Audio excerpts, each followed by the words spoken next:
Hey everyone, it's Laura from the blog artreallyhouse.com, and today I'm going to show you how to make your own DIY powdered foundation.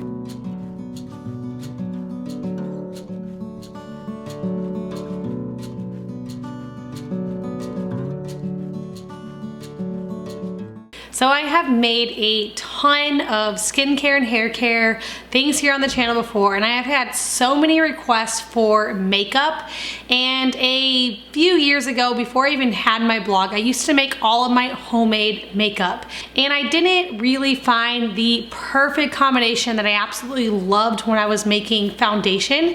And so I have actually switched to a different all natural foundation. Of course, it's really expensive, and so recently I decided that I wanted to get back into trying to make my own. So I started kind of working around with a few different recipes and a few different blends, and I found one that I'm really liking, and so I'm excited to share it with you here today. It is so easy to make, and you only need just some spices and ingredients from your pantry. Now, I know that's crazy, that I'm making makeup with spices and things from your pantry, and we're putting food on our face, but that's the best way to get the color that you want. So I have some arrowroot powder here. This is the base of the recipe, along with some cocoa powder. Yes, your face is going to smell like chocolate. And then I have some clay and some nutmeg and cinnamon and cocoa powder. You're not gonna need all of these. This is just the different options to get the right skin tone. So this recipe is going to be a bit of an estimate and kind of tell you what I do. It's something that you really have to play around with. So I'm gonna tell you what you can use to make a lighter brown, a darker brown, something for those warm skin tones, those cool skin tones, but the actual amount that you put in and the mixture you make is really gonna depend on your skin tone, obviously. Okay, so we just have some powders here, and then I'm actually gonna show you how we're gonna add in a little bit of oil to make your foundation stick a little better. And then I will show you the best way to apply this. So the first thing I do when I'm starting off making my foundations, I start with my base, which is a tablespoon of arrowroot powder. Now you can also use a tablespoon of cornstarch. Both cornstarch and arrowroot powder have that same texture. They can both use to thicken recipes, so either one is fine. I prefer arrowroot because that's what I have on hand. If you have, sorry, this stuff is like, you'll see it like sticks to everything, which is what makes it good for makeup because it's going to help kind of stick to your face. But if you have cornstarch, try to use organic or GMO free just to make this even much more natural. And then I'm going to be using a tablespoon of cocoa powder, and that's kind of the base that I start with. So I'm just going to stir these two up, and then after this is where you're going to kind of add in what you need for your face. You can kind of see here if it looks too dark, if it looks too light, and you can kind of go off of there. That's just where I like to start, and then I'll add in a little bit more of my arrowroot because I have lighter skin, and then I'll go into the different spices over here.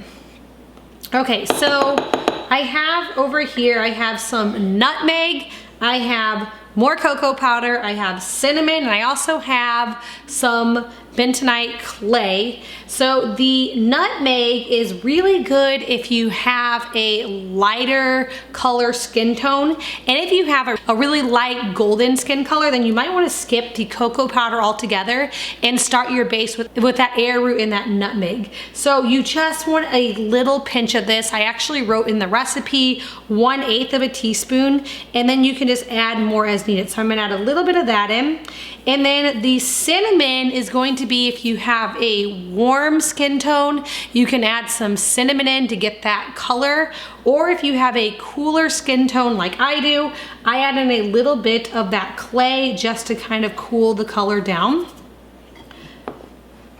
And you kind of just have to estimate and guess. It's the best place to test this for me is just on the side of my hand right here, so you can get a little bit on your hand, kind of rub it in and just see if it's starting to get close to your skin color. So this one right here is pretty close to my skin color, so I'm gonna leave it.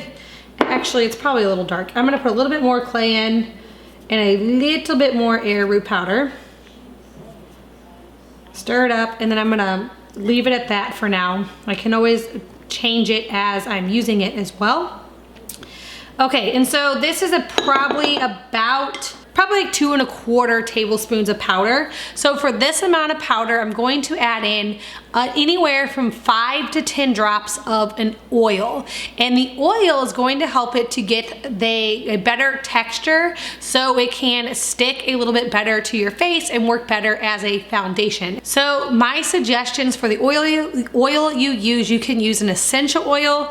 If I'm using an essential oil, I use lavender. That one's really gentle on the skin. It's not photosensitive, so it's a safe one that you can use for your face. Or you can use some vitamin E oil, which I just have right here. It's got some on Amazon, I'll link it below. Or you can even use a carrier oil like fractionated coconut oil or a rose hip oil, just anything to get it a little bit of that different texture. So I just add in about 5 to 10 drops of an oil. So I'm just gonna do some vitamin E and I'm gonna do a little bit of lavender. Like I said, you can also do a mixture of the two, and you're just gonna add a little bit in, and then we're going to mix it up until it's all well combined. Now you don't want this to be moist or wet. This is a powder foundation. It's just a way to get it to stick a little bit better when you're using it. And also when you're putting it in, you wanna make sure that you are spreading it out and not putting it all in one clump, just to make it easier for it to mix in. Okay, and that's it. That's how simple this recipe is. It's just some powder, some spices, and then a little bit of oil to make it stick together better. And then next, what I'm going to do is show you the best way to use this. So I just use a makeup brush like this. That's what I'm using. And all you do is you're gonna dip it into your powder, and then you can kind of hit it to get excess powder off so you don't have too much on there.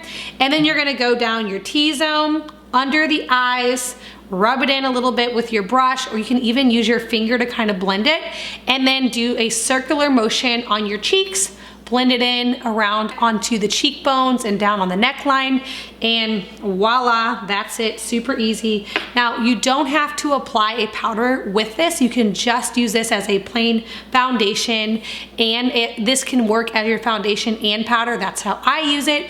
If you want to use both, you can. I just personally use just this on my face. Now, it is always best to apply your face makeup on a clean face. So you can wash your face first with a natural face wash. You can moisturize it if you like your face to be moisturized. And then you can apply a setting spray to make it last a little longer. And then before applying your foundation, you can use concealer if you're using that, maybe under the eyes or on any troubled spots.